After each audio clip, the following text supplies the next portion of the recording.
জান্নাত এত মজা করে এই নুডলসটা বানায় বাসায়, তো আমি ভাবলাম আমি আমার পছন্দের মানুষদের সাথে কেন এই রেসিপিটা শেয়ার করব না। তো চলেন দেখি হোমমেড নুডলস রেসিপি। প্রথমে রুটি বানানোর জন্য আটার ডো যেভাবে রেডি করতে হয় ওইভাবে করে নিয়েছে জানা, মানে আটা আর হচ্ছে পানি দিয়ে আর একটু লবণ দিয়ে হচ্ছে রুটির ডো বানাই নিছে। দেন এটা গোল গোল করে হচ্ছে বেলে নিবে একটা রুটির আকারে। আটার খামিরটা কিন্তু হচ্ছে একদম নর্মাল পানি দিয়ে গুলাই নিতে হবে। দেন একটা রুটিকে একটা ভাঁজ দিয়ে দেন এভাবে কেটে নিতে হবে। মোটাও কাটা যাবে না আর একদম কোনো কাটা যাবে না। একটা ভাঁজ দিয়ে নিছে, কারণ এটা যদি আরো 2-3টা ভাঁজ দেওয়া হয় তাহলে হচ্ছে লেগে যেতে পারে। মাঝে শুকনো আটা দেওয়ার কারণে এটা এখন লেগে যাবে না, এভাবে খুললেই খুলে যাবে। কাটার সময় বেশি প্রেসার দেওয়া যাবে না, তাহলে কিন্তু একদম লেগে যাবে। এখন সেই নুডলস গুলো নিয়ে তারপরে একটু শুকনো আটার মধ্যে গড়াই নেওয়া হবে। দেন নুডলস গুলোর থেকে শুকনো আটা ছাড়িয়ে একটা বাটির মধ্যে রেখে দেওয়া হলো। সবগুলো নুডলস একইভাবে বানানো হয়েছে। একটা পাতিলের মধ্যে গরম পানি বসায় দিয়েছিল, এটা ফুটতেই এখন এর মধ্যে দিয়ে দিল হচ্ছে নুডলস গুলো। দেন একটু তেল দিয়ে দিল যেন একদম গায়ে গায়ে লেগে না যায়। নরমালি নুডলস যেভাবে সিদ্ধ করা হয় ওইভাবেই সিদ্ধ করতে হবে।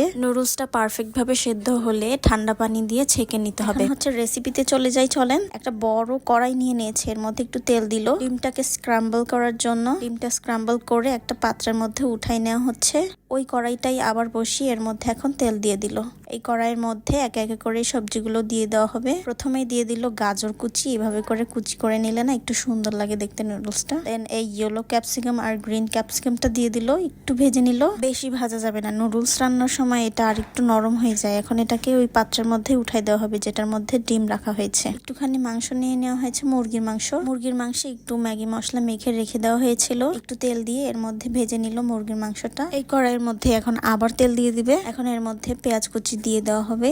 মুরগির মাংসটা সাইডে রেখে এখন পেঁয়াজটা একটু ভেজে নিবে। একটু নরম হয়ে গেলে দেন দুইটা একসাথে করে আবার ভেজে নিবে। টমেটো কুচি যে রাখা ছিল সেটা এখন দিয়ে দিবে এর মধ্যে। এখন সবগুলো উপকরণ হচ্ছে ভালোভাবে মিক্স করে নিতে হবে। এর মধ্যে এখন একে একে করে সয়া সস দিয়ে দিল আর হচ্ছে টমেটো সস দিয়ে দিবে। দুইটা সস দেওয়ার পরে এটা একটু নেড়ে নিবে। সবগুলোকে মিক্স করে দেন এর মধ্যে দিয়ে দেওয়া হলো স্ক্রাম্বল করা ডিম আর হচ্ছে সটে করা সবজিটা, আর দিয়ে দিল এরকম কুচি করা কাঁচামরিচ। এখন এগুলোকে আবার হচ্ছে একসাথে মিক্স করে নিবে। ঠান্ডা পানি দিয়ে ধুয়ে রাখা যে নুডলসটা ছিল সেটা এখন দিয়ে দিবে। পুরো নুডলসটা দিয়ে দিচ্ছে, পুরোটা নুডলস দিয়ে দেন এর মধ্যে লবণ দিয়ে দিবে। লবণটা এখন দিলে ভালোভাবে মিক্স হয়ে যাবে। এরপরে দিয়ে দিল ম্যাগি মশলা। একটা ম্যাগি মশলার প্যাকেট আগেই ছিল, আরেকটা হচ্ছে কিনে আনা হয়েছে, দুইটাই দিয়ে দিল। এখন এই নুডলসটাকে ভালোভাবে মিক্স করে নিতে হবে 5 মিনিটের মতো নেড়ে। দেন নুডলসটা হয়ে গেলে এর মধ্যে দিয়ে দিবে ধনিয়া পাতা।